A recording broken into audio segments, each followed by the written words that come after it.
Ma'am good ma'am morning. আসসালামু আলাইকুম। আসসালাম, শুনতে পাচ্ছ ক্লিয়ারলি? জি ম্যাম।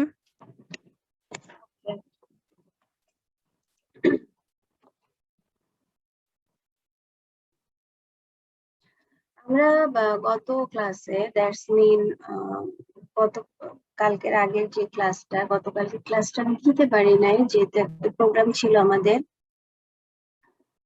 তো সেখানে আমরা অ্যাকোয়াটিক প্লান্ট সম্পর্কে অনেক গুলো টপিকস ডিসকাস করেছি। তো একটা অ্যাকুরিয়াম যখন সেট হয়ে যাচ্ছে, that's mean aquarium material selection করলাম, আফটার দ্যাট অ্যাকুরিয়াম প্রিপারেশন করার পরে কি ধরনের স্পেসিস সিলেক্ট করব, কি ধরনের প্লান্ট আমরা দিব, তাদের দেওয়ার পরে আমি অ্যাকুরিয়ামে ফিশ কিপিং করা শুরু করলাম। দেন তাদের ফিডিং কেমন হবে, এই ব্যাপারগুলো কিন্তু আই থিঙ্ক আমাদের কাছে এখন অনেকটাই ক্লিয়ার। একটা বেসিক আইডিয়া আই থিঙ্ক এতদিন আমাদের হয়ে গেছে। তো এখন এই অ্যাকুরিয়াম কিপিংটাকে যদি আমি লং টার্মে রাখতে চাই বা আমি একটু লার্জ স্কেলে চিন্তা করি, then we need to know about the breeding. আমরা অ্যাকুরিয়াম ফিশ গুলো কিভাবে ব্রিড করব সেটা জানা আমাদের জন্য প্রয়োজন। The topics of today's session is breeding of aquarium fish. Hopefully যারা এখনো জয়েন করে নাই, আমরা ক্লাস শুরু করে দেই, তারা এসে জয়েন করবে। আমাদের আজকে একটা ক্লাস, এরপরে তোমরা রুটিন অলরেডি হয়তো পেয়ে গেছো, 3 তারিখ থেকে তোমাদের পরীক্ষা। আমি কথা না বাড়িয়ে সরাসরি স্ক্রিন শেয়ারে চলে যাই। রুটিন পাই নাই এখন। রুটিন পাওনি? আজকে তাহলে দিয়ে দিবে, তোমাদের রুটিন হয়ে গেছে।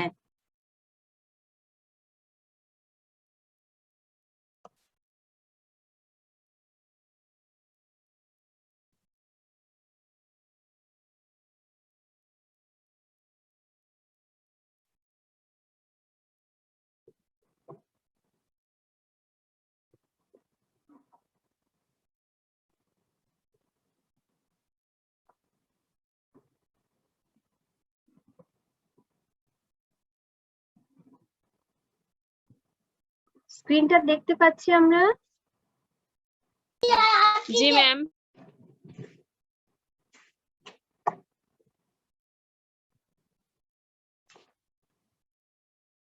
So breeding of ornamental fish বলতে আসলে আমরা কি বুঝি?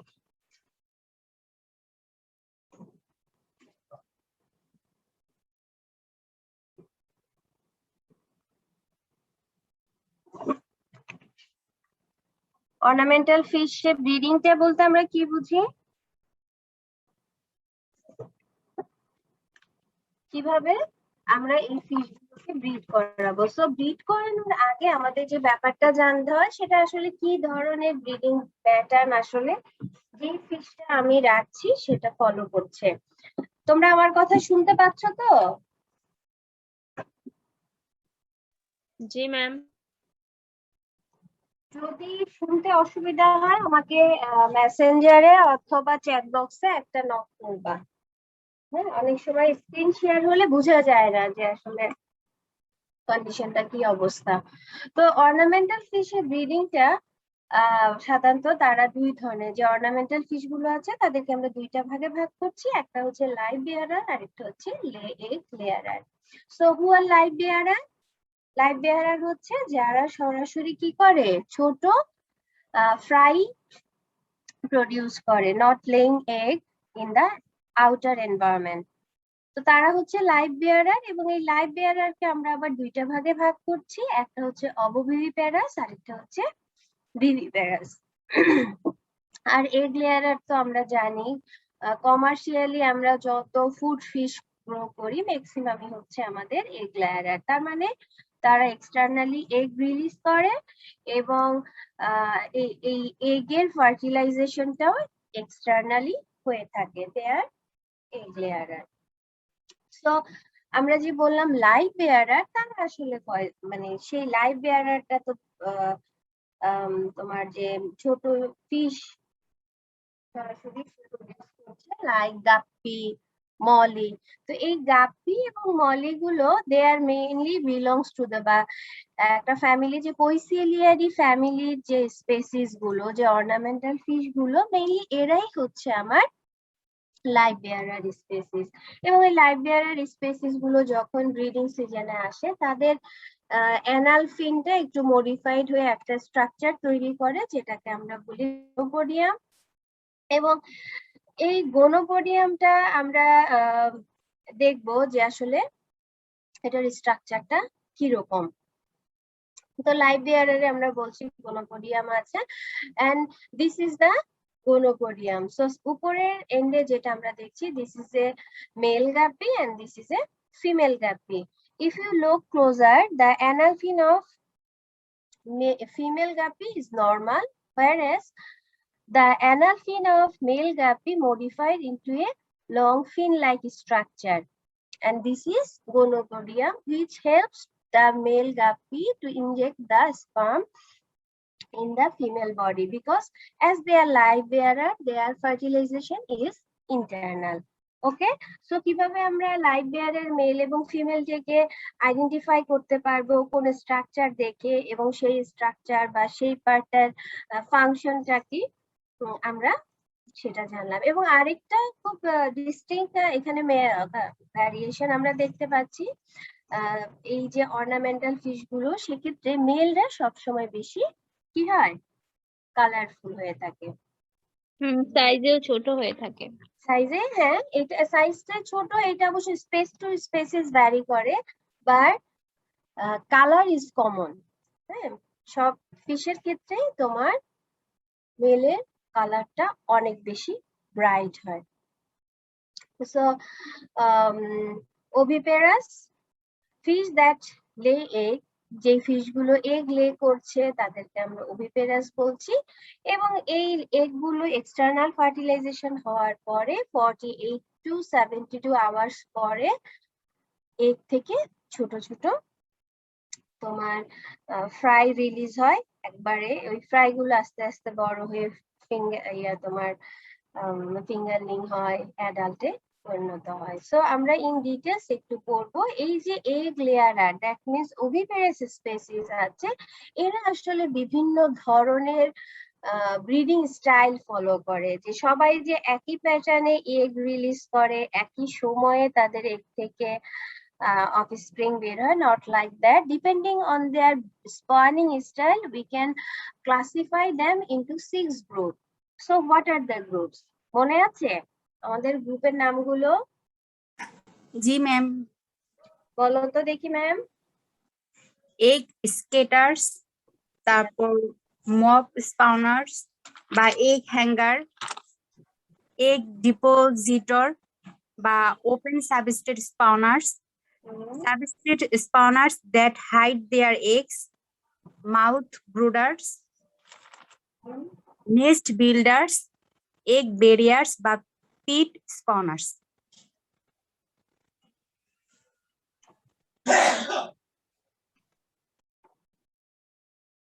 ম্যাম এই কটাই। হ্যাঁ, থ্যাংক ইউ। সো ফার্স্টে আমরা আমাদের যদি দেখি, যেটা প্রথম যে ক্যাটাগরিটা আমরা বললাম, egg scatter. So where is egg স্ক্যাটারটা নাম শুনে আমরা বুঝতে পারছি যে they let the egg scatterly of or haphazard manner in the whole aquarium. So এই যে এগ গুলো, যেগুলো আসলে নির্দিষ্ট কোনো প্লেসে না দিয়ে এরা কি করে, হ্যাপেজার্ডলি এটা প্লে করে। সো এই এগ গুলোকে যদি একটু কালেক্ট করা ডিফিকাল্ট, যদি আমি তাদেরকে প্রপার একটা তোমার প্লেস অথবা প্রপারলি আমি সেগুলো কালেক্ট না করতে পারি, এগ স্ক্যাটারদের একটা মেইন প্রবলেম হচ্ছে they consume their egg. Live বেয়ারের ক্ষেত্রে we see that they after hatching, after giving birth of the baby fry, they eat their own fish. So egg স্ক্যাটারদের ক্ষেত্রেও দেখা যায় তারা যে এগ গুলো রিলিজ করছে, এই এগ গুলোকে কিন্তু তারা আবার খেয়ে ফেলে। সো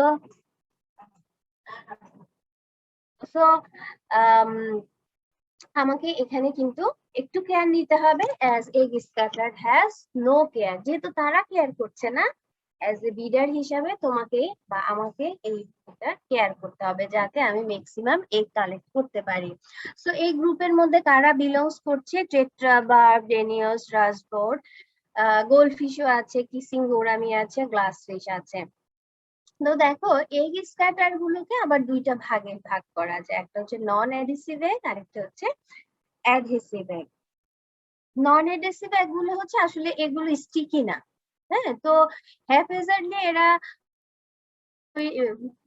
এগুলো রিলিজ করছে এবং অ্যাকুরিয়াম জুড়ে এগুলো তোমার ফ্লোট করছে অথবা নিচে জমা হচ্ছে। বাট যদি সেটা অ্যাডিসিভ হয়, যেমন গোল্ডফিশের ক্ষেত্রে, যদিও সে হ্যাপেজার্ডলি তোমার এটা রিলিজ করবে, বাট আমি যদি কোনো সাবস্ট্রেট সেখানে দেই, ওই এগুলো আস্তে আস্তে তোমার যখন নিচে জমা হবে বা ওই সাবস্ট্রেটের গায়ে তখন লেগে যাবে। So I can easily collect the egg. So এই হচ্ছে আমার এগ স্ক্যাটার্ড ফিশ, যেমন এখানে রাসবোর আছে আর এই হচ্ছে আমাদের tetra. So they are the egg scattered fish species. This is the glassfish and this is the Danio. So colorful and beautiful species. But if you cannot take proper care, then the maximum egg will be consumed by the fish itself. So আমাকে এটার প্রতি একটু care নিতে হবে। এই গেল আমাদের egg scattered.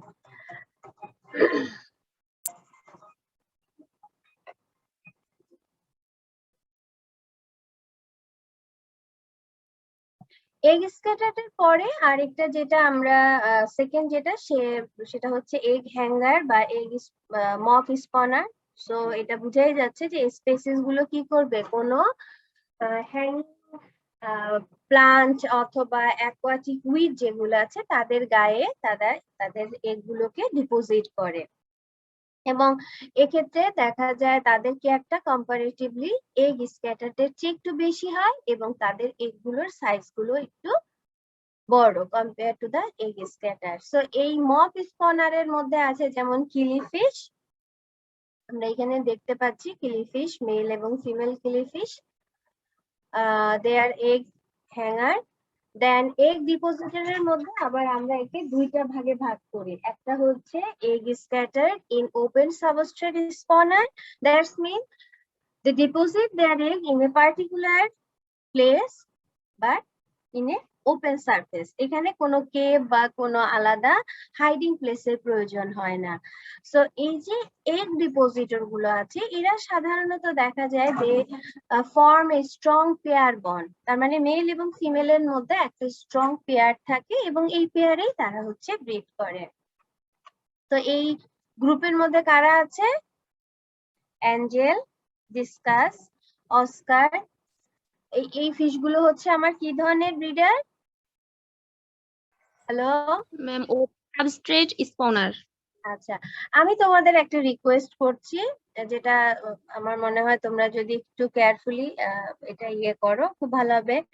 পরীক্ষায় হয়তো আমি বলবো না যে এগ ডিপোজিটরের তোমার ব্রিডিং স্টাইলটা লেখো। ফর এক্সাম্পল আমি হয়তো তোমাদের বললাম যে how angel fish shows the breeding behaviour বা what is the breeding pattern of angel fish. Angel fish কিন্তু আমি ডিসকাস করিনি। 2 মার্কস আর 3 মার্কস এর জন্য যদি আমি দেই তাহলে তোমাকে প্রথমে থিঙ্ক করতে হবে, আচ্ছা অ্যাঞ্জেল ফিশ, ওকে অ্যাঞ্জেল ফিশ তাহলে কোন ধরনের স্টাইল ফলো করে, কোন ধরনের? Ma'am egg depositor. ওকে, এখন আমি যদি এঞ্জেল ফিশের ওইখানে অ্যাঞ্জেল ফিশ না দিই, আমি বললাম নিয়ন ট্রেট্রা। নিয়ন ট্রেট্রা কি ধরনের ব্রিডিং বিহেভিয়ার শো করে? Egg scatter. তাহলে তার সাথে একটা সাপ্লিমেন্টারি যদি কোশ্চেন থাকে যে okay fine, then if you want to breed neon tetra in your aquarium, what will be the breeding style and what will be your technique, but which technique should you follow? তখন আমরা কি লিখবো? তখন আমাদের কি ধরনের technique follow করতে হবে? যেহেতু তারা স্ক্যাটার্ডলি থাকে, আমাকে এমন কিছু টেকনিক ফলো করতে হবে যাতে আমি এগুলোকে কালেক্ট করতে পারি। যদি সেটা অ্যাডহেসিভ হয় তাহলে আমি কোনো সাবস্ট্রেট দিব, আর যদি সেটা ফ্লোটিং হয় বা নন অ্যাডিসিভ হয় তাহলে সেগুলোকে আমার কালেক্ট করে নিতে হবে নেট বা এরকম কোনো ডিভাইস দিয়ে, যাতে এগুলোকে আমরা আমাদের যে ফিশ তারা খেয়ে না ফেলে। তো আমার এই কথার উদ্দেশ্য হচ্ছে যে আমরা শুধু নামটাই জানলাম সেটা না, কোন ধরনের ফিশ আসলে এই প্যাটার্নটা ফলো করছে এটা জানাও আমাদের জন্য প্রয়োজন। This is the Oscar fish. তাহলে অস্কার ফিশটা কোন ধরনের ব্রিডিং শো করছে? Egg depositor Depositor. In open substrate. Okay, and আরেকটা সাবস্ট্রেট স্পনার আছে যেটা আসলে তাদের এগ গুলোকে হাইড করে রাখে। ওপেন সাবস্ট্রেট যেমন তোমার একটা স্টোন বা কোনো একটা সাবস্ট্রেটের উপরে রাখছে, বাট হাইডিং যারা করে তারা আসলে এরকম ওপেন না। তাদের যখন আমি ব্রিড করাতে যাব তখন দেখা যায় ওই অ্যাকুরিয়ামে তোমাকে একটা ছোট কেভ বা একটা মাটির হাঁড়ি বা এরকম কিছু একটা দিতে হবে যার ভেতরে এরা তোমার তারা একটা ছোট বাসার মতো করতে পারে। যেমন ডর্ফ সিসলিড এই স্পেসিসটা, আর একটা হচ্ছে জুলিয়াস সিসলিড, এইগুলো হচ্ছে তোমার open substrate spawner but hiding in hiding place. Mouth brooder তো আমরা সবাই জানি। মাউথ ব্রুডারটা হচ্ছে কি করে, তাদের এগ লে করার পরে আইদার এগ অথবা এই এগ থেকে যখন তোমার ফ্রাই রিলিজ হচ্ছে ওই স্টেজে এসে তারা তাদের যে এগ অথবা অফস্প্রিং গুলো আছে তাদের মুখে নিয়ে নেয়, যতক্ষণ না পর্যন্ত তারা একটু বড় এবং ফ্রি সুইমিং হয়ে না যায় ওই পর্যন্ত তাদের যে মেল যে পেয়ারটা আছে দ্যাটস মিল্ক ফাদার, সে এই টেক কেয়ারটা করে। সো সে আসলে এগ কে পিক করছে অথবা ফ্রাই পিক করছে এইটার উপর ডিপেন্ড করে তাদেরকে দুইটা ভাগে ভাগ করা যায়। একটা হচ্ছে অবোফিলিস আর একটা হচ্ছে লার্ভোফিলিস। তার নাম যে শুনেই আমরা বুঝতে পারছি অবোফিলিস যারা তারা আসলে কি করবে?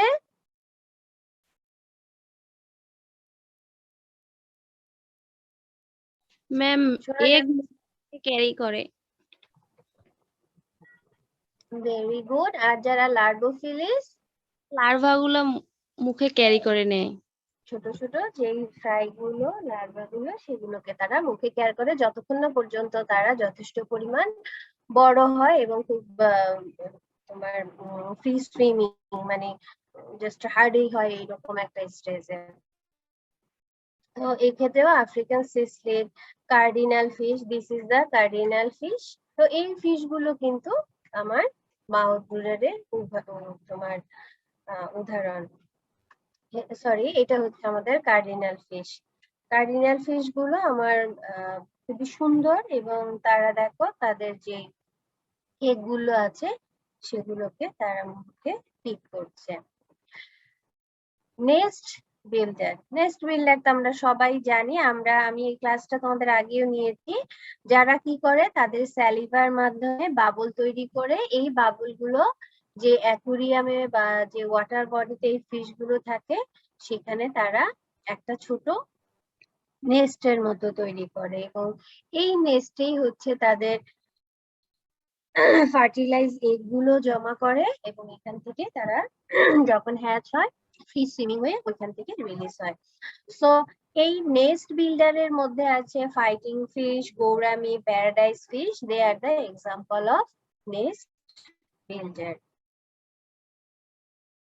This is the paradise fish, this is the fighting fish, and this is the gourami. So nest builder, mouth builder, তারপরে হচ্ছে egg barrier or peat spawner। তার মানে এই যে ফিশ গুলো আছে তারা তাদের এগ গুলো রিলিজ করার পরে এটা ওপেনও রাখে না বা কোনো কিছুর সাথে অ্যাটাচ করে রাখে না। তারা যেটা করে সফট যে বটম সাবস্ট্রেট অথবা ন্যাচারাল এনভায়রনমেন্ট যে সফট মাড আছে তার ভেতরে তাদের এগুলোকে লে করে রাখে। এই স্পেসিস গুলো সাধারণত দেখা যায় তোমার যেই সব এরিয়ায় খুব খরা হয়, ড্রট হয়, তো ওই এরিয়াতে এই স্পেসিস গুলো সাধারণত পাওয়া যায় এবং তারা এই প্যাটার্নটা ফলো করে। সো মাড়ের ভেতরে তারা তাদের এগুলোকে হাইড করে রাখে এবং একটা সময় পরে দেখা যায় পানি টোটালি শুকিয়ে যায় ড্রাই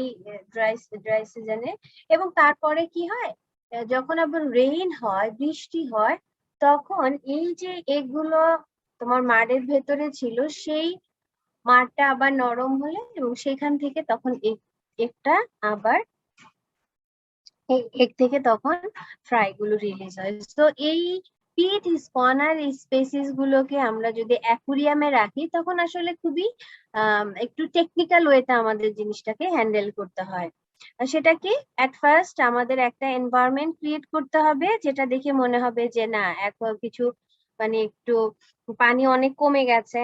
তারপরে যখন তাদের এগ রিলিজ করবে পিটের মধ্যে, তারা হাইড করবে, তখন দেখা যায় টোটাল অ্যাকুরিয়াম ওয়াটারটা আমাকে বের করে দিতে হবে ফিশ সহ।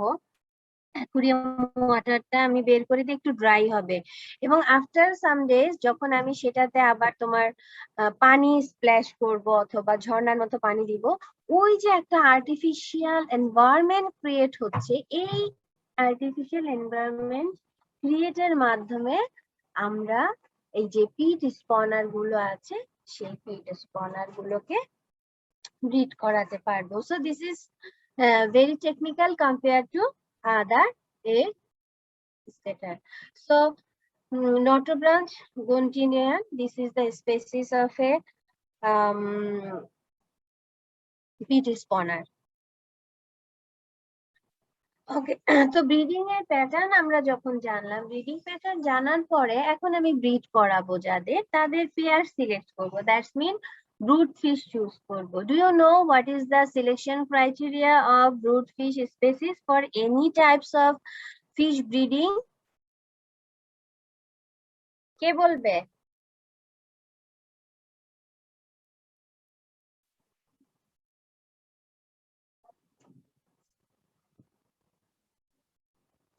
শুনতে পাচ্ছ?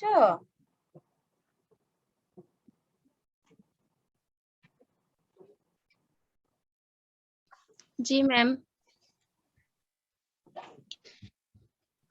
ম্যাম ফিশ গুলো ইয়াং আর অ্যাক্টিভ হতে হবে, যেই ফিশটাকে আমরা ব্রুড ফিশ হিসেবে চুজ করব। ম্যাম কথা শুনতে পাচ্ছি না। কথা শোনা যাচ্ছে না? এখন ম্যাম শুনতে পাচ্ছি। আমি তো এতক্ষণ কথাই বলি নাই, তোমাদের কাছ থেকে শুনতে যাচ্ছি যে তোমরা কি জানো। একটা কি বললে ম্যাম? ম্যাম ওটা ফিশটা ইয়াং আর অ্যাক্টিভ হতে হবে, যেটাকে আমরা ব্রুড ফিশ চুজ করব। ওকে, আর ম্যাম মাছের বডি মানে ওয়েল নারিশড হতে হবে, কিন্তু বেশি নারিশড হলে আবার ফ্যাট জমবে, তো সেটা দিস ইজ নট ওয়েল, সেটা চুজ করা যাবে না, ওয়েল নারিশড চুজ করতে হবে। আর হচ্ছে যে ক্লোজলি রিলেটেড যে ফিশ গুলো আছে এদের মধ্যে আর কি ব্রিডিং করতে হবে, মানে হবে না আর কি, ওগুলো করা যাবে না।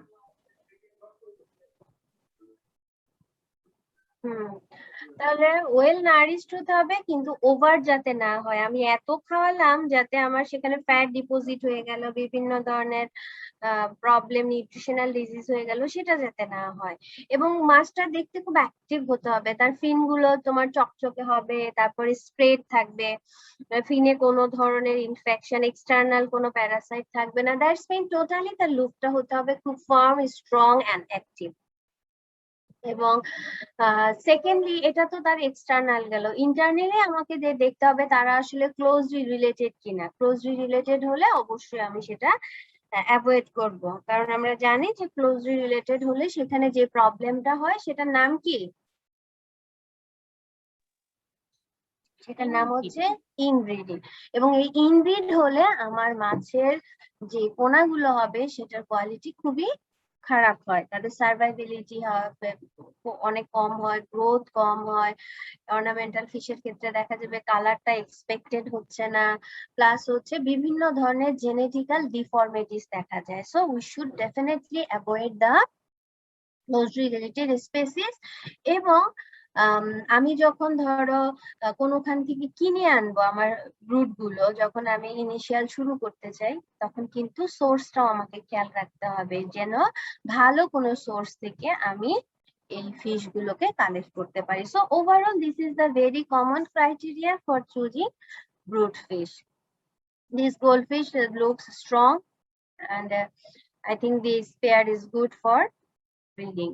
So conditioning কি, ব্রুড নিয়ে আসার পরে এটাকে আমাকে কিছু সময় পর্যন্ত যে এনভায়রনমেন্টে আনছি সেই এনভায়রনমেন্টে অ্যাডাপ্টেশনের সাথে সাথে তাকে ব্রিডিং এর জন্য একটা খুবই ভালো এনভায়রনমেন্ট দিয়ে প্রস্তুত করার যে ব্যাপারটা সেটাকে আমরা বলছি কন্ডিশনিং। তো কন্ডিশনিং এর ক্ষেত্রে দুইটা ব্যাপার আমাকে অবশ্যই এমফাসাইজ দিতে হবে। একটা হচ্ছে এনভায়রনমেন্ট, আরেকটা হচ্ছে কি ফিড। মনে আছে? এগুলো তো পুরাতন পড়া। হ্যাঁ, একটু রেসপন্স করতে হবে, শুধু একজন রেসপন্স করলে হয়?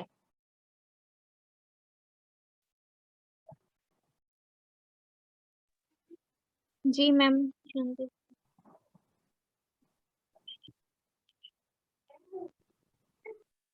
ম্যাম ব্রড ফিশ কে মানে মেনলি প্রোটিন বেশি দিতে হবে, প্রোটিন জাতীয় যে ফিড গুলি আছে, তারপরে লাইভ ফিড গুলি দিতে হবে, মানে লাইভ ফুড গুলি দিতে হবে।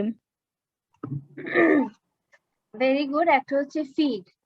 হ্যাঁ, তো ফিডটা কিরকম হবে? যেমন আমার আর্টিফিশিয়ালের চেয়ে আমার লাইভ ফিডটা যদি আমি বেশি দেই তাহলে এটা নিউট্রিয়েন্ট যেমন বেশি পাবে, আর একটু হচ্ছে কনস্টিপেশনের যে ব্যাপারটা এটাও আমরা অ্যাভয়েড করতে পারবো।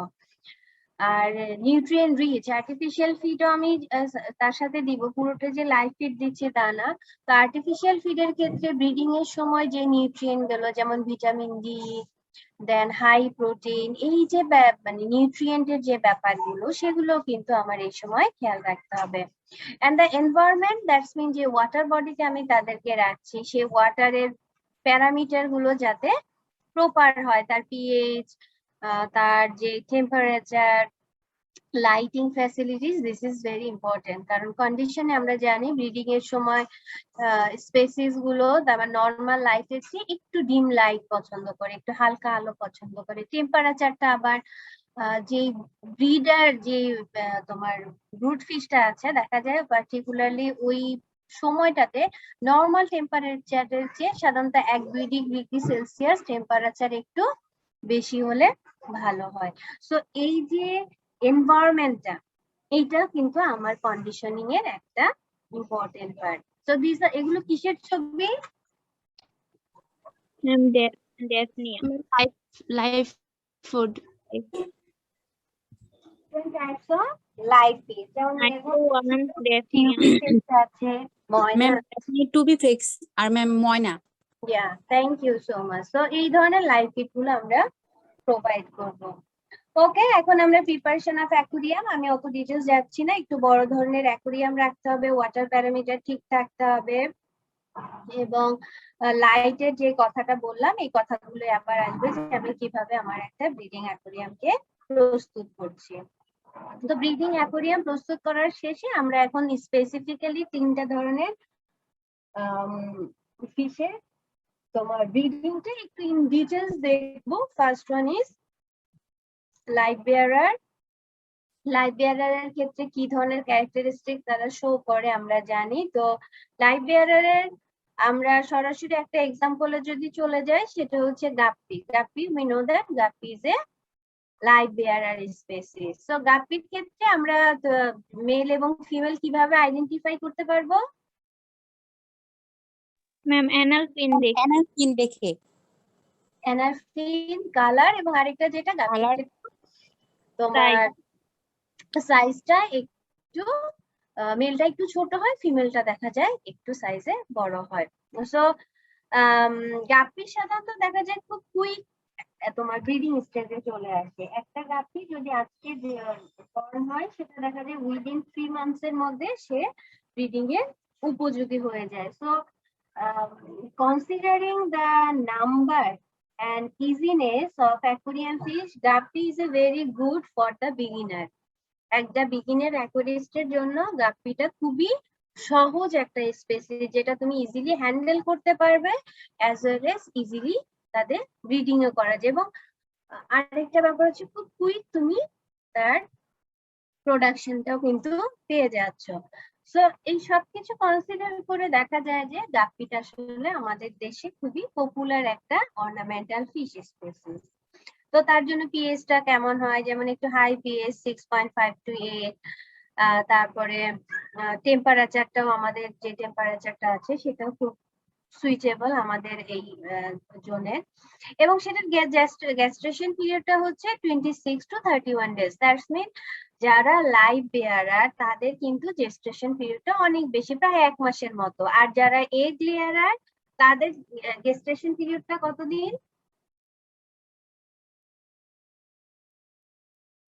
Anyone?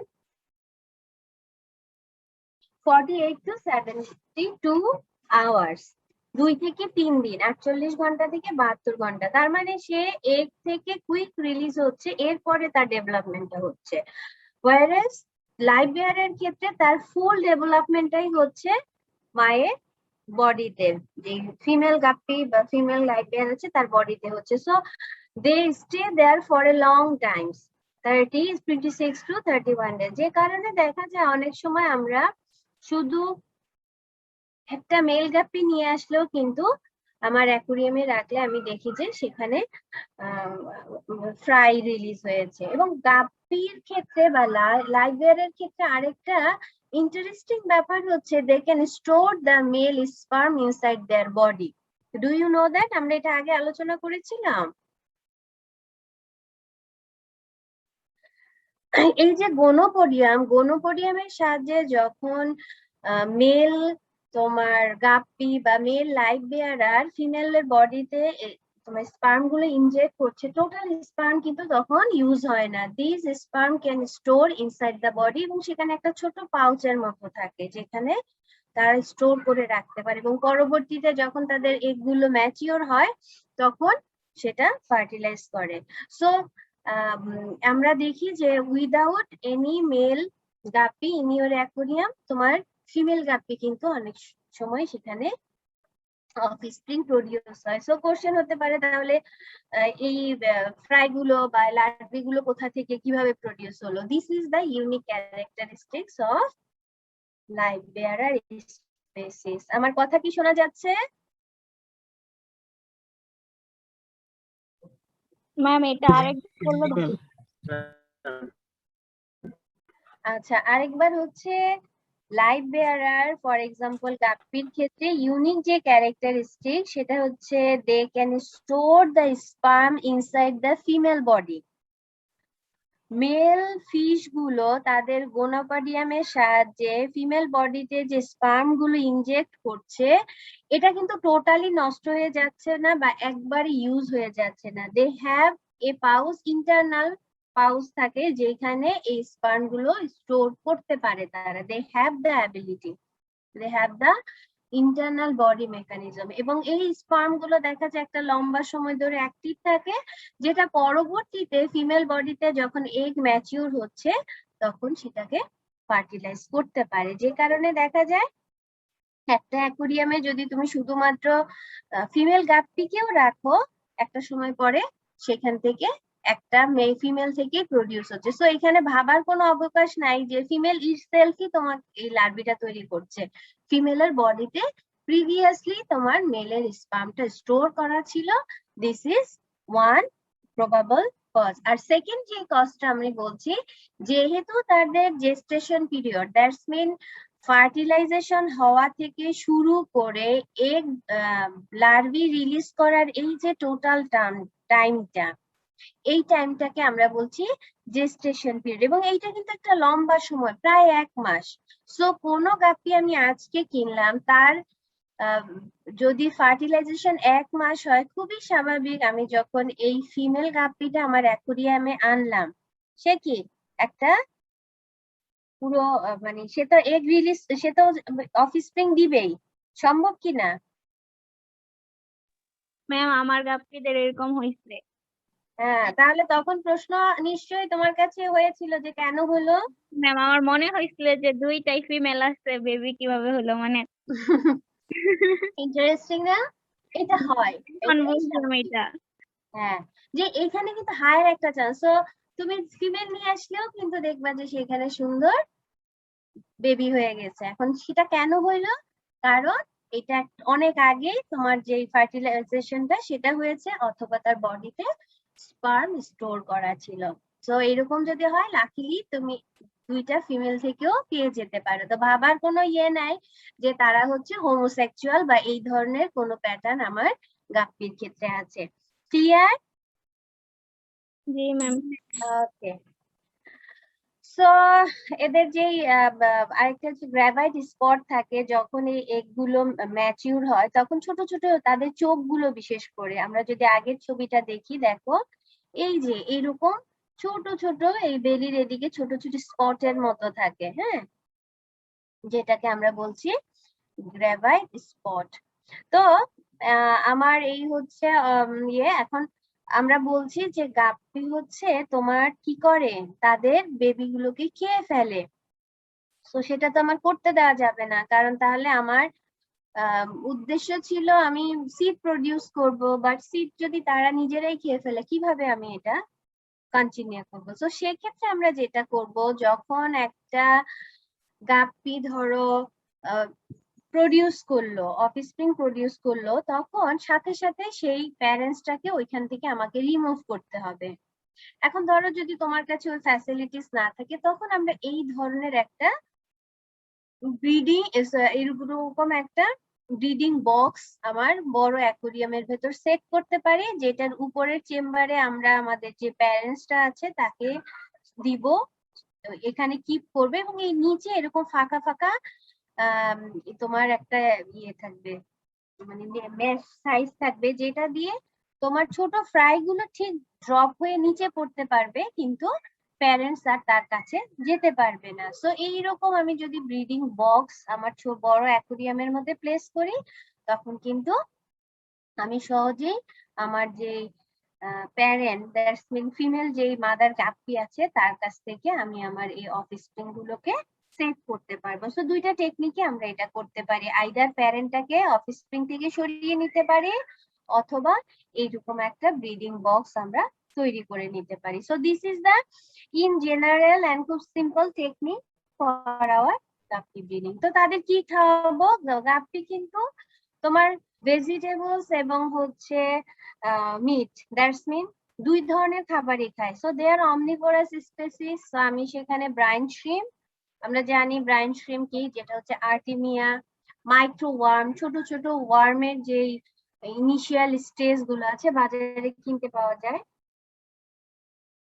সেটা খাওয়াতে পারি, পাউডার ফর্ম খাওয়াতে পারি, অথবা ভেজিটেবলস, সফট ভেজিটেবলস আমরা বয়েল করে ছোট ছোট করে যদি দেই, সেগুলো কিন্তু তারা খাবে। সো তোমার অ্যাকুরিয়ামে যদি দেখো যে হঠাৎ করে গাপ্পি ব্রিড করলো, যে কি ধরনের আমি এখন খাবার দিব, আমার হাতের কাছে এখন হয়তো আর্টিফিশিয়াল ডায়েট নাই, বা খুব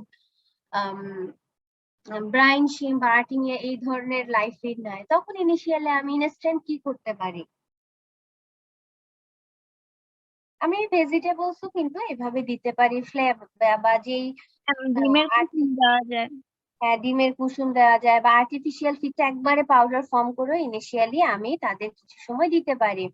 আর হার্ড বয়েল এগ ইয়োগ, এটা খুবই কমন এবং খুবই ইফেক্টিভ একটা, সেটা আমরা ইনিশিয়ালি দিতে পারি। আস্তে আস্তে তখন তাদের আমি যখন ডাইভার্সিফাইড লাইফ ফিড দিব, তাদের গ্রোথটাও ভালো হবে এবং কালার ফর্মেশনটাও ভালো হয়। So now we should discuss about the goldfish. Goldfish নিয়ে আর আমি এত কিছু বলছি না, আমরা জানি গোল্ডফিশটা কেন ইম্পর্টেন্ট, এবং অ্যাকুরিয়াম ফিশ বলতে প্রথমে আমাদের চলে আসে গোল্ডফিশের কথা। এখন আমরা যখন গোল্ডফিশ সিলেক্ট করব, যেমন ধরো গোল্ডফিশের মেল এবং ফিমেল কি দেখে বোঝা যায় কোনোটার কালার কম কোনোটার কালার বেশি, এইরকম কি ডিস্টিংক্ট কোনো পার্থক্য তোমাদের চোখে পড়েছে?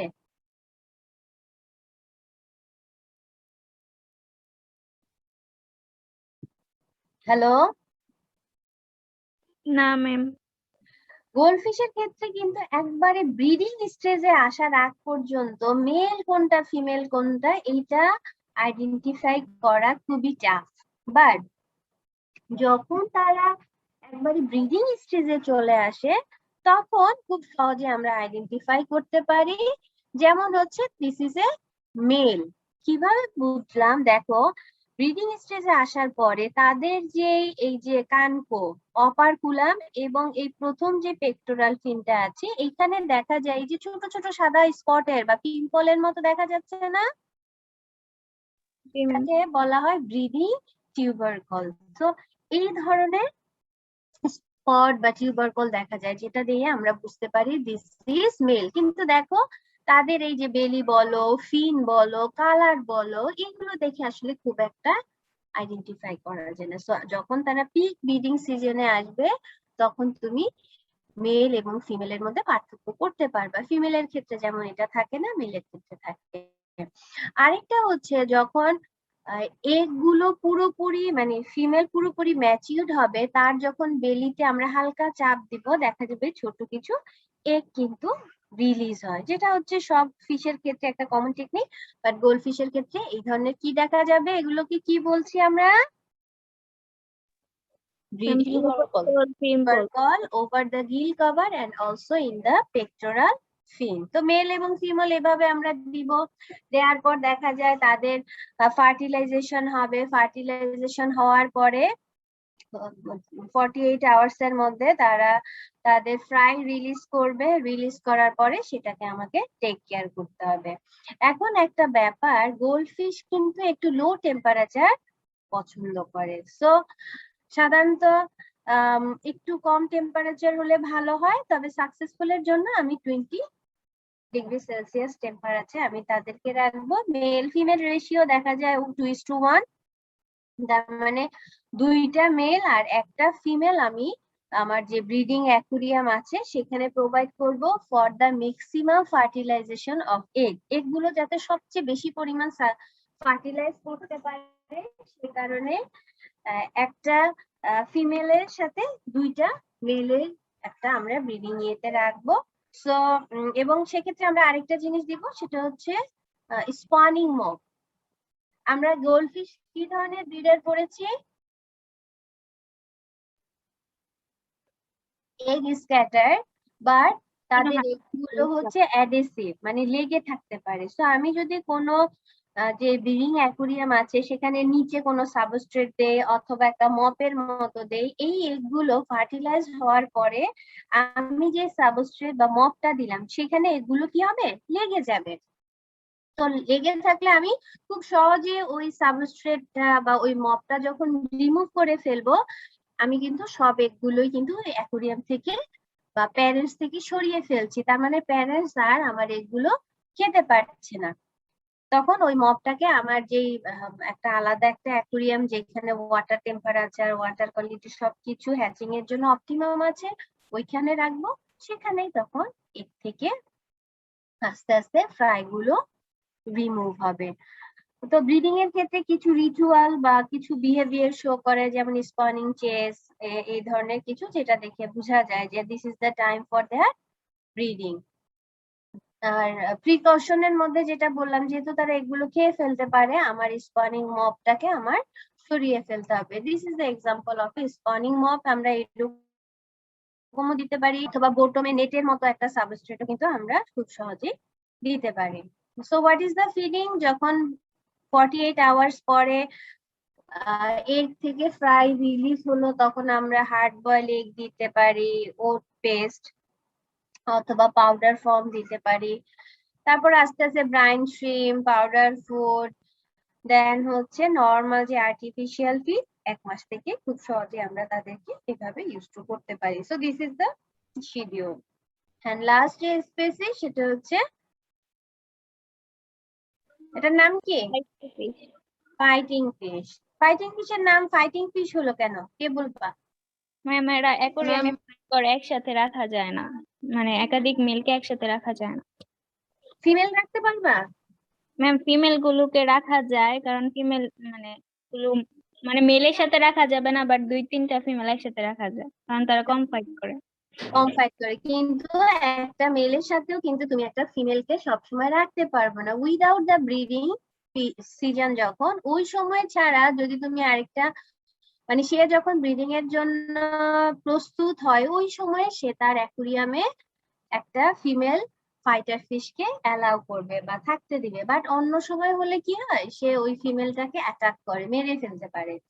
So this is very important যে আমি যখন এই ফাইটিং ফিশকে ব্রিড করাবো তখন আমাকে বুঝতে হবে যে কোন সময় আমি একটা ব্রুট ফিমেলকে এই মেল যে ইয়েটা আছে, অ্যাকুরিয়ামটা আছে যেখানে মেল আছে সেখানে ইন্ট্রোডিউস করব। তো সেটা বোঝার জন্য আমাদের বেশ টেকনিক আছে। This is the technique.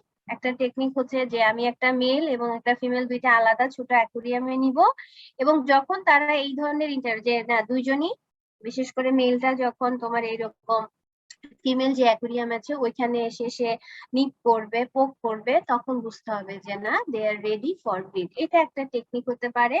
আরেকটা হতে পারে যে আমি একটা বড় অ্যাকুরিয়ামের ভেতরে ছোট আরেকটা অ্যাকুরিয়াম রেখে তার ভেতরে ফিমেলটাকে রাখতে পারি। যখন মেল এসে ওই অ্যাকুরিয়ামের চারপাশে সে শো করবে,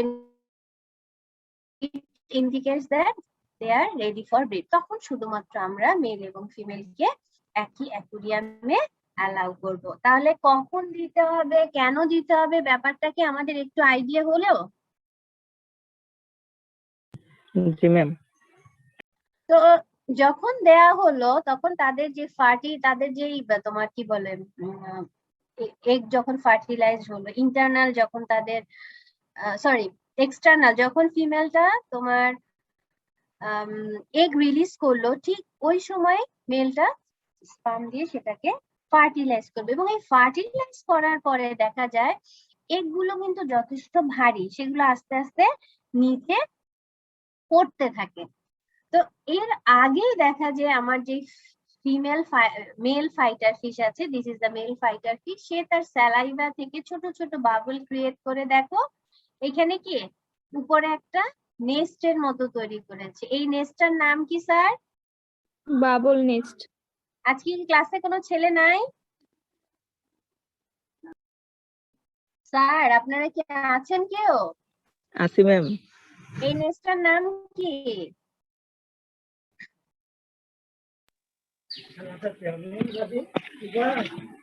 ম্যাম বাবল নেস্ট। সো এই বাবল নেস্টের ভেতরে ধরো যে এগুলো ড্রপ হলো, সুন্দর করে এই নেস্ট জুড়ে সাজায় রাখে। And this looks very beautiful. তোমরা যদি ভিডিও একটু নেটে সার্চ করো বা দেখো, আমি স্লাইড শেয়ারের ভিডিওটা শেয়ার করতে পারি না, দেখাতে পারছি না, তোমরা জাস্ট একটু ইউটিউবে সার্চ দিও, ভেরি ইন্টারেস্টিং যে তাদের ব্রিডিংটা কিভাবে হয়।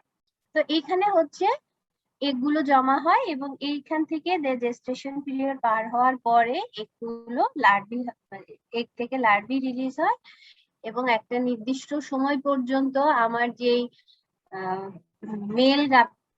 মেল ফাইটার ফিশ আছে সে তার কিডস গুলোকে বা তাদের লার্ভি গুলোকে কেয়ার করে।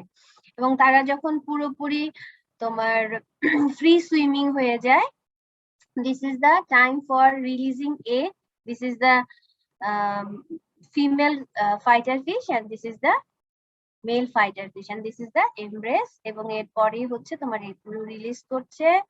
মোটামুটি যে কথাগুলো বললাম, this is the technique how the fighter fish release bubble and make the bubble nest and this is the larvae।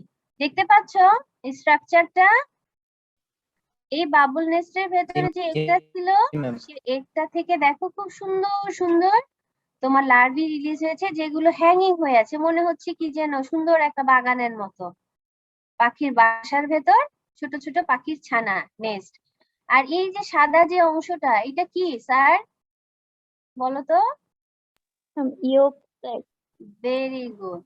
এই ইয়োক সেকটা আস্তে আস্তে অ্যাবজর্ব হয়ে যাবে এবং সে যখন আর্টিফিশিয়াল খাবার শুরু করে দিবে, ফ্রি সুইমিং হবে, তখন এই যে আমাদের ফাদার যে ফাইটার ফিশ, যে সবচেয়ে বেশি অ্যাগ্রেসিভ ছিল, খুবই ফাইট করত, সেই কিন্তু সবচেয়ে বেশি কেয়ার তার যে লার্ভি গুলো আছে, তার যে নেক্সট জেনারেশন আছে তাদের কেয়ার করছে। এই সময় কিন্তু ফিমেল ফাইটার ফিশের কোনো রোল নেই। ফিমেল ফাইটার ফিশের যখন এগ রিলিজ হয়ে যাচ্ছে তখন কিন্তু ফিমেলটাকে ওইখান থেকে রিমুভ করে নিতে হবে, না হলে এই যে মেল ফাইটার ফিশ আছে সেটা কিন্তু আবার অ্যাটাক করে বসবে। সো ফিমেলকে আমি সরিয়ে ফেলবো, মেল টোটাল টেক কেয়ার করবে, এবং যখন এই ফাইটার ফিশের বাচ্চাগুলো বা লার্ভি গুলো ফ্রি সুইমিং হবে তখন কি করবো আমরা, আমার যে এখানে ফাইটার ফিশের মেলটা আছে তখন তাকেও এখান থেকে সরিয়ে নিব, মানে তার কাজ শেষ, তার রোল যেটা ছিল সেই রোল, তাকে আবার বেশিক্ষণ অ্যালাউ করা যাবে না, এরপর সেটাকে আমরা রিমুভ করি। This is the natural behaviour. খুবই সুন্দর করে প্রত্যেকটা জিনিস কখন কি করবে খুব সুন্দর করে সৃষ্টিকর্তা খুব সুন্দর করে সবকিছু অ্যালোটেট করে দিয়েছে। সো এই যে বিহেভিয়ার গুলো, এগুলো যদি আমরা জানি অ্যাজ এ ফিশ ব্রিডার, আমি যাই ফিশ গুলোকে ব্রিডার করবো তার বিহেভিয়ার সম্পর্কে যদি আমি এই নলেজ গুলো রাখি, it will be very easy to handle the breeding aquarium. তুমি যদি আগে ফিমেলকে ইন্ট্রোডিউস করো বা এগ রিলিজ করার পরে ফিমেলকে ওই অ্যাকুরিয়ামে রেখে দাও, কি হবে? ঝামেলা হবে না? হবে কি হবে না? জি ম্যাম। তাহলে আমি এখন যেহেতু জানি, আশা করি যখন আমরা এই ব্রিডার হিসাবে তাদের আমার এই ফাইটার ফিশকে ব্রিড করব, আমি এই টেকনিক গুলো ফলো করব। So this is all about the breeding of aquarium fish, their breeding pattern and the breeding technique of 3 ornamental fish. এগুলো হচ্ছে খুব কমন এবং পপুলার স্পেসিস, আমি চেষ্টা করেছি সেগুলোই তোমাদের সাথে শেয়ার করার জন্য। হোপফুলি ক্লাসটা আমাদের কাছে, আমি আশা করছি যে কিছুটা হলেও ক্লিয়ার হচ্ছে। আশা করি আমরা পরীক্ষায় আসলে লিখতে পারবো। সম্ভবত তোমাদের এই পরীক্ষাটা 9 তারিখ, যদিও তোমরা রুটিন পাওনি, আমি যতটুকু মনে পড়ছে। সো থিওরিটিক্যাল পার্টে আমাদের কি কোনো কোশ্চেন আছে যে পরীক্ষা কি মানে এইটা কভার করা হয় নাই বা এই টপিকসটা বাকি আছে, এইরকম কিছু?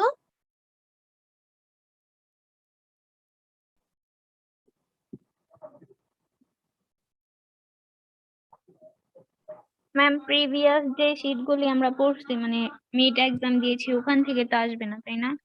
না, মিড থেকে আসবে না। মিডের পরে যে চ্যাপ্টার গুলো কথা হয়েছে বা যে কন্টেন্ট গুলো বাকি আছে, তোমরা তো সিলেবাস জানো, তোমাদের দিয়ে দিয়েছি। প্লাস আমরা তো অলরেডি ওই চ্যাপ্টার গুলো আবার ডিসকাশনও করলাম, রিপিট করলাম।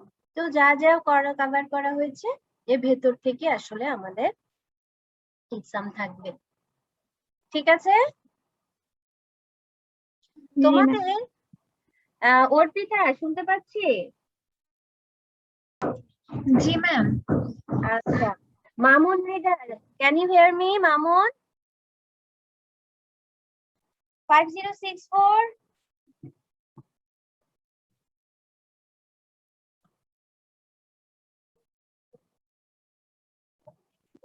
শুনতে পাচ্ছি না, লগ ইন করে কোথায় চলে গেছি মামুন?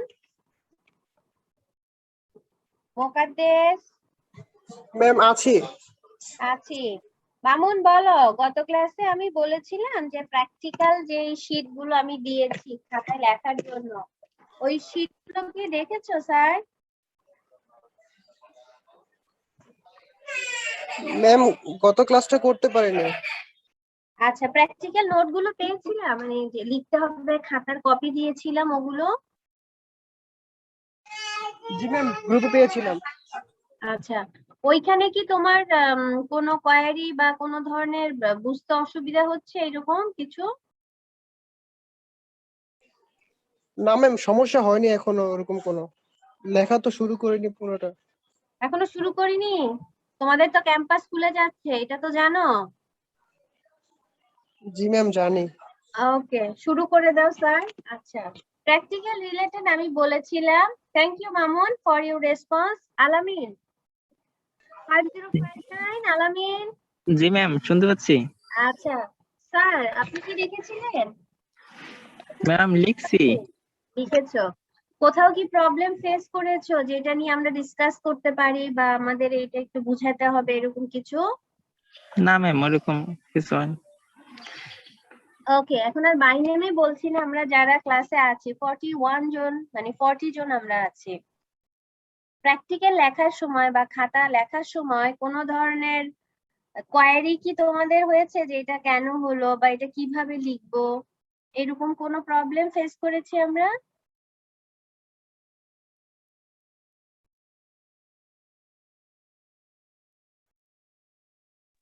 না ম্যাম, এখন পর্যন্ত তো করিনি। চ্যাপ্টার মানে আমাদের প্র্যাকটিক্যালটা খুবই সহজ, তাই না? কোনো ধরনের প্রবলেম ফেস ম্যাম হয়নি? থিওরির মতোই অনেক। হ্যাঁ, ম্যাম এটা মানে প্র্যাকটিক্যালটা থিওরি টাইপেরই। Very good. এইটা প্র্যাকটিক্যালটা অনেকটা থিওরির মতোই। যেমন আমি যদি জাস্ট একটু কুইক যাই, তোমাদের তো পাওয়ার পয়েন্টের মাধ্যমে আমি প্র্যাকটিক্যাল গুলো আগে ডিসকাস করেছিলাম।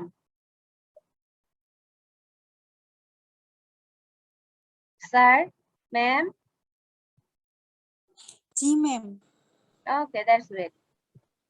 তাহলে তো খুব একটা সমস্যা হবে না আশা করছি। আমি জাস্ট অ্যাট এ গ্ল্যান্স একটু দেখা জিনিস দেখে যাই, যেহেতু আমাদের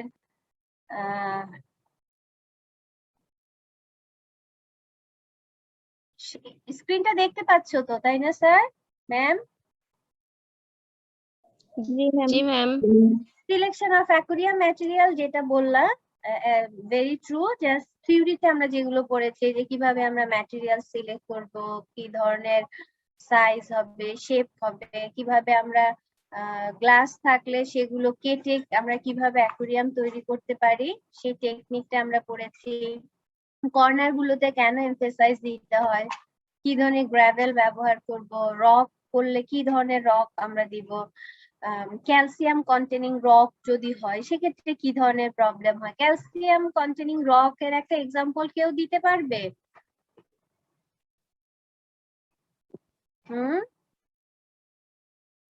কোরাল বা ক্যালকেরিয়ার যে রক গুলো আছে সেগুলো আমরা যদি অ্যাকুরিয়ামে দেই সেক্ষেত্রে কি প্রবলেম হয় স্যার?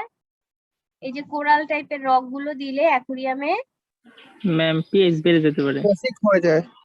হ্যাঁ, পিএইচটা খুব বেশি বেড়ে গেলে আবার একটু প্রবলেম হয়, কারণ পিএইচ এর সাথে অন্যান্য ওয়াটার প্যারামিটারও কিন্তু ইন্টার রিলেটেড। আমরা যেহেতু কেমিক্যাল কম্পোজিশন অনেক কিছু এখানে ডিপেন্ড করছে।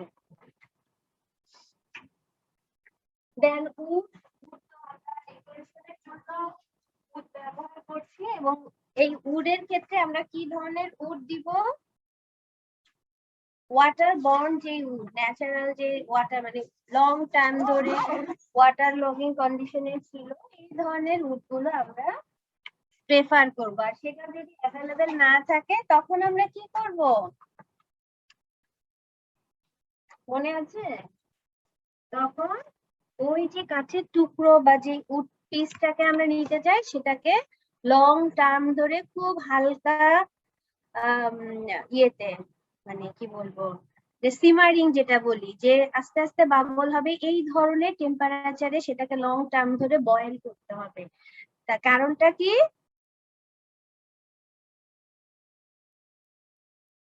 কি স্যার, কেউ বলছি না কেন?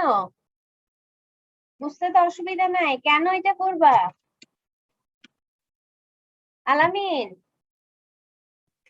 ম্যাম যাতে মাইক্রো ম্যাম মাইক্রোবস গুলো যাতে দূর হয়ে যায়। মাইক্রোব দূর হলে তো হবে না, ওইটার জন্য তো আমার 1 ঘন্টাই এনাফ, কিন্তু আমি কন্টিনিউয়াস ধরো 24 আওয়ার্স 48 আওয়ার্স কন্টিনিউয়াস বয়েল করব আর ওয়াটারটা চেঞ্জ করব। কারণ হচ্ছে এই উডের ভেতরে যে কেমিক্যালস গুলো থাকে বা আমরা যেটা বাংলায় বলি নির্যাসটা থাকে সেটা যাতে বের হয়ে যায়। কারণ যেহেতু আমি ওয়াটারের ভেতরে রাখবো, যখন সে পানিতে থাকবে তার ভেতরে কোনো ধরনের নির্যাস বা কেমিক্যাল যদি থাকে সেটা ডেফিনেটলি আস্তে আস্তে ওয়াটারে রিলিজ করবে, সো ওইটা হইতে দেওয়া যাবে না। আমরা উডটা আর্টিফিশিয়াল একটা ডেকোরেশনের জন্য ব্যবহার করছি, বাট এটা যদি নির্যাস বের হয় তখন আমার ওয়াটার কেমিস্ট্রিতে একটা ঝামেলা তৈরি হবে, সেটা করতে দেওয়া যাবে না। তো এই কারণে আমাকে এই টেকনিকটা ফলো করতে হবে যদি আমার কাছে ওয়াটারবর্ন উড না থাকে। এরকম আমরা করে নিব, একটা ন্যাচারাল লুক দিবে আমার ইয়েতে। ওয়াটারটা কেমন হলে ভালো হয়, সফট ওয়াটার না হার্ড ওয়াটার, পিএইচ, টেম্পারেচার, ডিওটা কেমন হবে, দিস ইজ ভেরি ইম্পর্টেন্ট। এবং আরেকটা হচ্ছে ওয়াটারে যাতে ক্লোরিন না থাকে, এটা খুবই একটা ক্রিটিক্যাল একটা ব্যাপার। ক্লোরিন থাকলে সেটা আমি যে লিভিং অর্গানিজমস গুলো, তার মানে ফিশ, শ্রিম্প বা এই ধরনের স্পেসিস গুলো দিব, তাদের জন্য কিন্তু হার্মফুল। সো ক্লোরিন রিমুভ করার জন্য আমরা দুইটা টেকনিক ফলো করতে পারি, কার মনে আছে?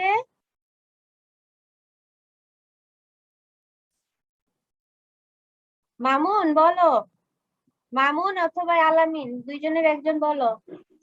ম্যাম একটু জোরে বলবেন, শুনতে পাচ্ছি না। ওয়াটারে যদি ক্লোরিন থাকে তাহলে আমরা সেই ওয়াটারটা ব্যবহার করার আগে কি ধরনের টেকনিক ফলো করব? শোনা যাচ্ছে আমার প্রশ্ন? ম্যাম শুনতে পাচ্ছি না। কেউ শুনতে পাচ্ছো? জি ম্যাম। জি ম্যাম, শোনা যাচ্ছে।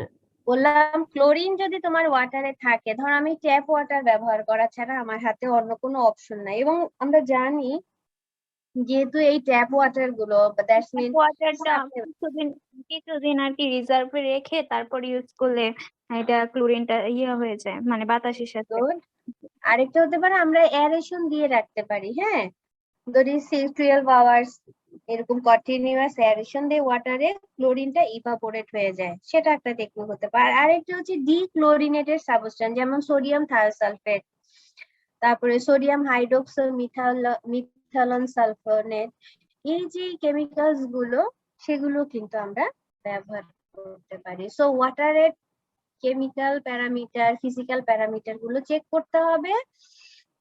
সিনথেটিক সাবস্ট্রেট যেমন আর্টিফিশিয়াল প্লান্ট, আর্টিফিশিয়াল তোমার কি বলে যেমন বিভিন্ন ধরনের ম্যাটেরিয়ালস আমরা ব্যবহার করি, সেগুলো যাতে আমার ভালো কন্ডিশনে হয় সেটা আমাকে খেয়াল রাখতে হবে। তো অ্যাকুরিয়াম সিলেকশন করলাম, অ্যাকুরিয়াম ম্যাটেরিয়াল সিলেকশন করার পরে আমরা সেখানে আরেকটা জিনিস দিয়ে থাকি, সেটা হচ্ছে filter.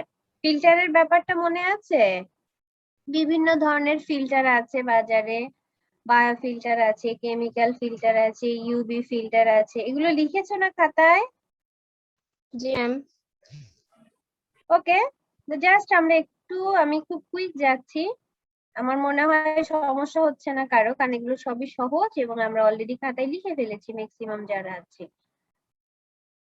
So what is the biofilter? যেখানে biological organism, that's mean bacteria, especially the nitrifying bacteria work করবে, ওই ওয়ার্ক করে তারা যে হার্মফুল অ্যামোনিয়া আছে, they at first they will convert the harmful ammonia into nitrite, and after that the nitrite will convert into nitrate, এবং এই nitrate গুলো তখন আমার আর ওয়াটার বডির জন্য হার্মফুল না। হ্যাঁ, তো এই প্রসিডিউরে আমার যে বায়োফিল্টার গুলো আছে সেগুলো সাধারণত কাজ করে থাকে, এবং আমরা কিভাবে একটা বায়োফিল্টার তৈরি করতে পারি সেটাও আমরা দেখেছি, যে স্টোন লাগবে, পিভিসি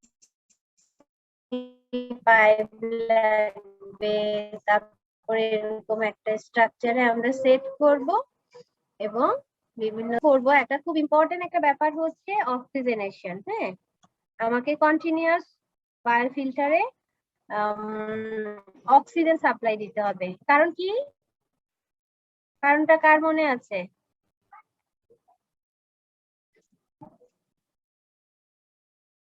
ম্যাম এখানে যে অ্যালগি গুলো মানে এই করে, এগুলোর জন্য অ্যালগি না, মাইক্রো নাইট্রিফাইং ব্যাকটেরিয়া, ব্যাকটেরিয়া গুলো, এদের জন্য অক্সিজেন লাগে।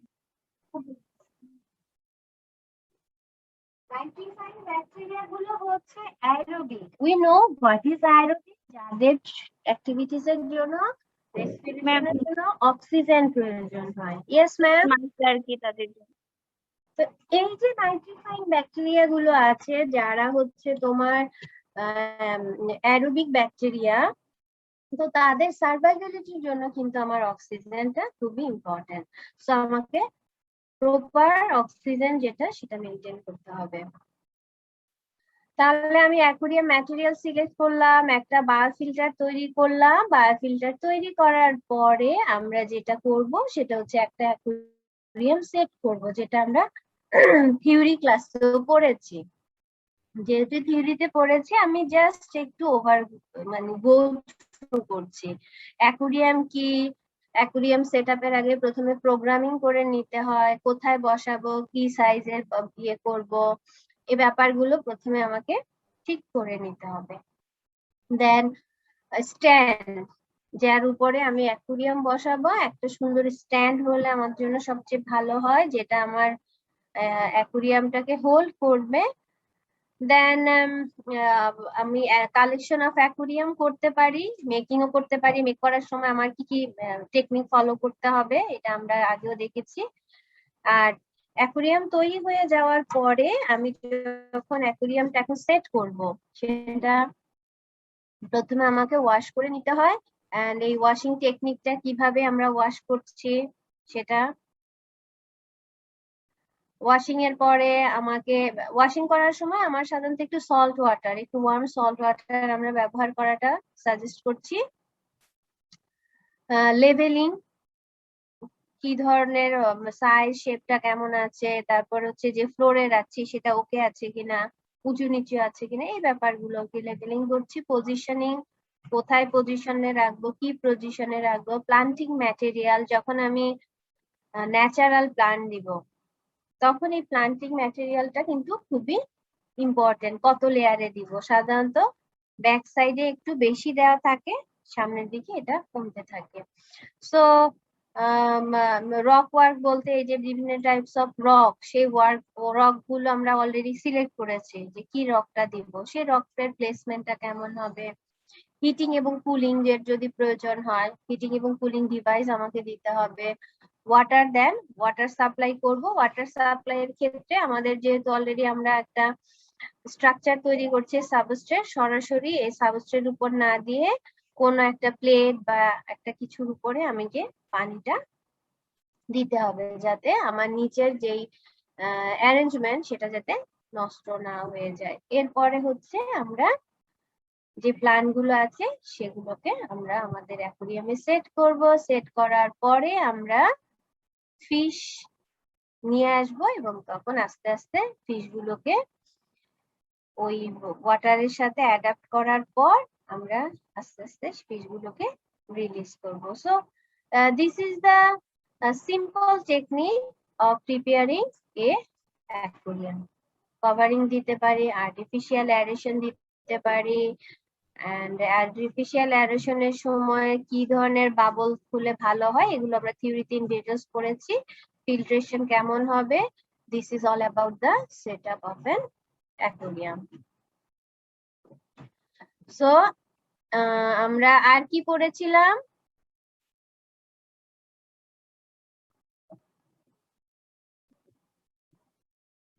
ফিডিং।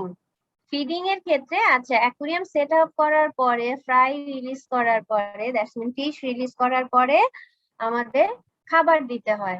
এখন খাবারটা আমরা কিভাবে দিব মনে আছে কার? Feed and feeding. Feed and feeding এর মধ্যে আমরা কি ধরনের খাবার দিব? Artificial feed, live feed. Live feed কি ধরনের লাইভ ফিড হতে পারে, প্লাস হচ্ছে লাইভ ফিড এর মধ্যে আছে ইনফোসিরিয়া কিভাবে প্রিপেয়ার করতে পারি সেটা আমরা দেখেছি। এন্ড আর্টিফিশিয়াল ফিড হলে সেই ফিডটা আমরা কিভাবে প্রোভাইড করব, that was our 4th number of experiment. তোমরা কি আমার কথা শুনতে পাচ্ছ? জি ম্যাম। ওকে, তো ফুড ফিডিং এর পরে আমরা লাস্ট যেই প্র্যাকটিক্যালটা আমাদের, সেটা হচ্ছে কি, সেটা কি ছিল? সবকিছু করে ফেলছো, এখন লাস্টে কি করবা? ম্যানেজমেন্ট। Very good. তাহলে ম্যানেজমেন্টের মধ্যে আমরা কি কি পড়েছিলাম, কিভাবে ম্যানেজমেন্ট করব আমরা?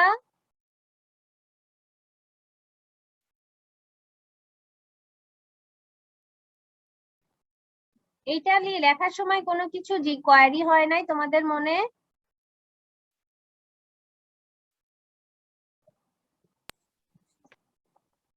স্যার এন্ড ম্যাম, আপনারা কি আমাকে শুনতে পাচ্ছেন? ম্যাম অনেক আগে লিখে ফেলেছিলাম তো এখন মনে আসতেছে অনেক না। আগে লিখেছি, আমি তো গত ক্লাসে বলেছিলাম যে প্র্যাকটিক্যাল খাতাটা একটু দেখে এসেন, কোনো কথা থাকলে আমাকে একটু বলো।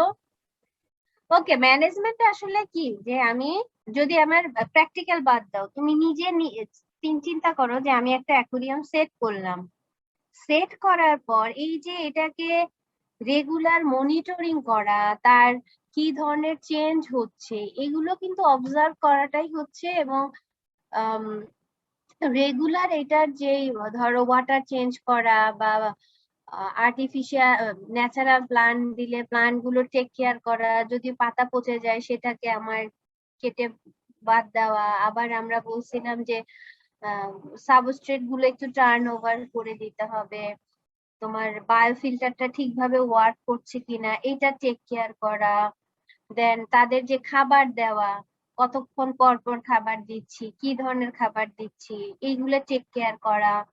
দেন আমি যদি এমন কোনো প্লেসে রাখি যেখানে তোমার কি বলে, আমি তোমাদের জাস্ট একটু ইয়েটা একটু দেখাই।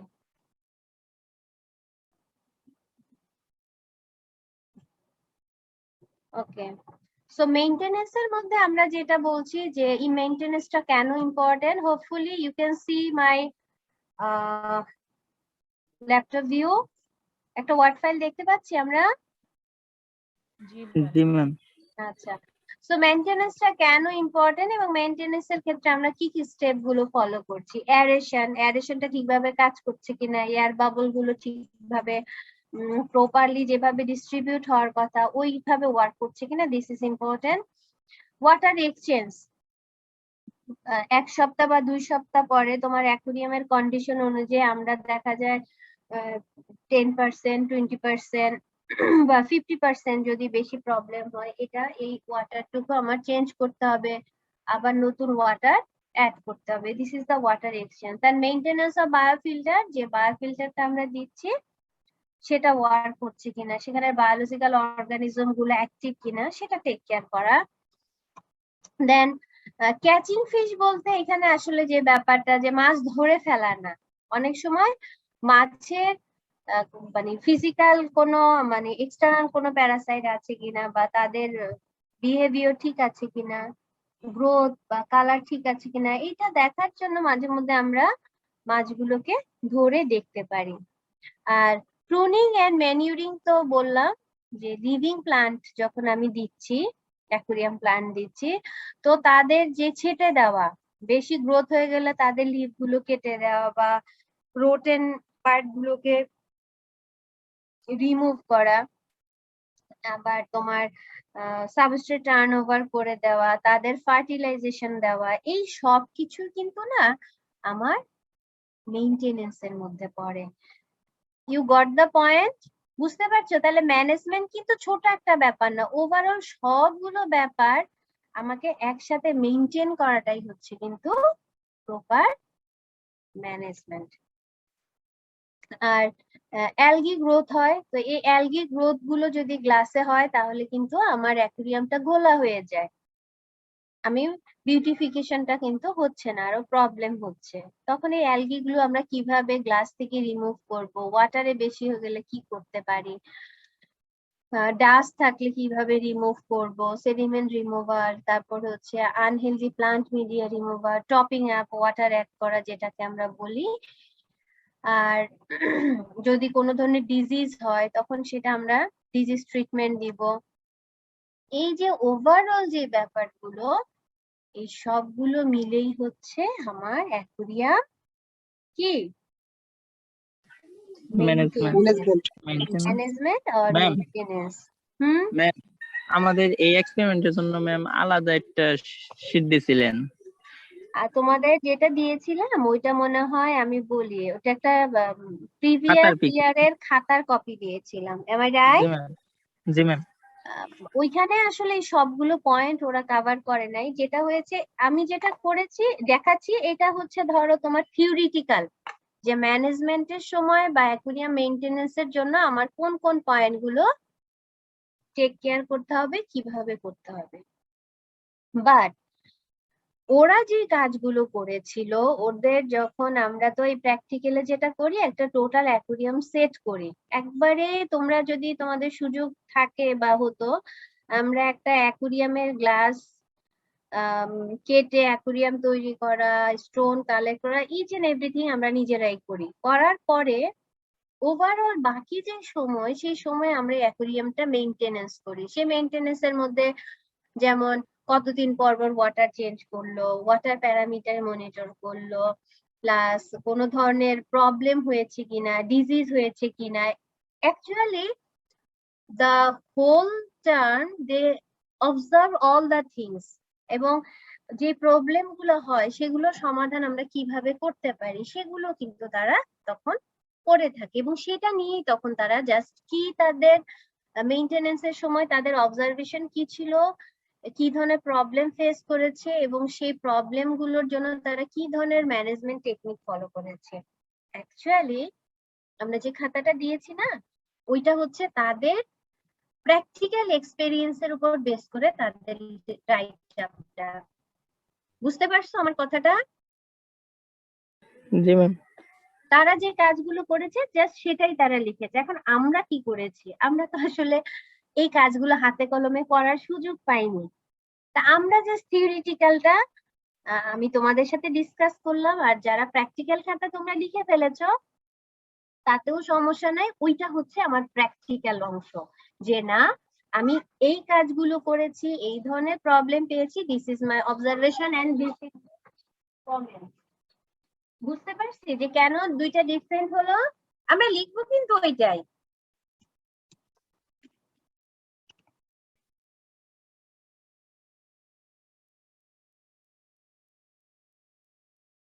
শাকিল, শোনা যাচ্ছে? জি ma'am. So this is all about our practical part and theoretical part from my side. আশা করি আমাদের যে এক্সাম আসছে সেখানে আমরা ভালো করব, ভালোভাবে প্রিপারেশন নেই। আর লাস্টলি তোমাদের যদি কোনো প্রশ্ন থাকে করতে পারো, আমি তোমাদের 1 মিনিট সময় দিলাম, জাস্ট একটু ইয়ে করো, আদারওয়াইজ আমি আজকের ক্লাসটা পরে শেষ করে দিব। তারপরে যারা আছি এখনো আমাদের যদি কোনো প্রশ্ন থাকে আমরা করতে পারি, প্লিজ। ম্যাম অ্যাকোয়ারিয়াম প্রিপারেশনে সাবান কেন ইউজ করতে হয় না, এটা ম্যাম একটু ভুলে গেছি। থ্যাংক ইউ আলামিন। আচ্ছা, অ্যাকুরিয়ামে আমরা সাবানটা টোটালি অ্যাভয়েড করতে বলি, কারণ দিস ইজ দ্য কেমিক্যাল, এবং এই যে কেমিক্যালস গুলো আছে এগুলো যেহেতু ধরো আমি যখন সাবান দিয়ে ভালোভাবে পরিষ্কার করি, সাবানের কিন্তু রেসিডিউ থেকে যায়, টোটালটা কিন্তু একবারে ক্লিন হয় না।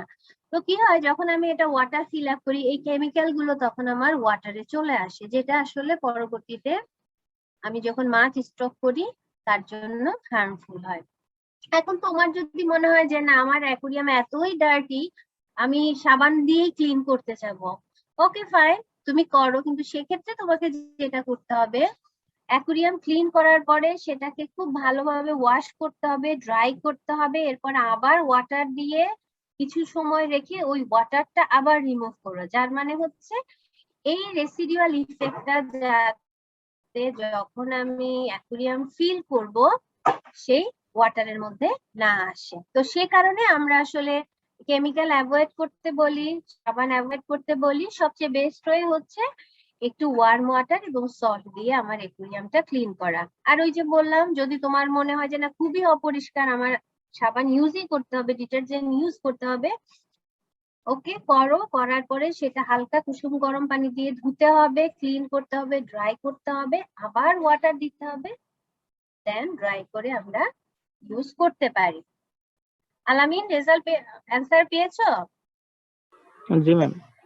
ওকে, থ্যাংক ইউ। আর কারো প্রশ্ন? ম্যাম সাবান দিলে তো মনে হয় pH-টা বেড়ে যেতে পারে কি, মানে কেউ যদি ভুল করে সাবান দিয়ে পরিষ্কার পিএইচ এর একটা ব্যাপার থাকে, সাবানটা তো খার না, ডেফিনেটলি খার, পিএইচ বেড়েছে, কিন্তু পিএইচ এর চেয়ে কিন্তু এর যে কেমিক্যাল গুলো আছে সেইগুলো আরো বেশি হার্মফুল। কারণ সাবান তো তুমি লেয়ার রাখতেছো না, হ্যাঁ, সাবানের লেয়ার থাকতেছে না, যে পিএইচ তোমার সাডেনলি অনেক আপ হয়ে যাবে। আমরা জানি যে তারা হাই পিএইচ পছন্দ করে, কিছু কিছু স্পেসিস এর ক্ষেত্রে আমরা যেমন 8 পিএইচ পর্যন্ত দেখছি। সো পিএইচ এর চেয়ে এখানে বেশি প্রবলেম হচ্ছে সাবানের যে কেমিক্যালস গুলো, সেটা কিন্তু বেশি হার্মফুল। আর আমি যখন ওই মেথডটা স্টেপ বাই স্টেপ যে বারবার ওয়াশিং ড্রাইং করে যদি করি, সেক্ষেত্রে এই যে কেমিক্যালের ইফেক্টটা অনেকটা কমবে। পিএইচ একটা ব্যাপার, কিন্তু তার চেয়ে বেশি যেটা হচ্ছে সেটা হচ্ছে কেমিক্যালটা। আর কিছু?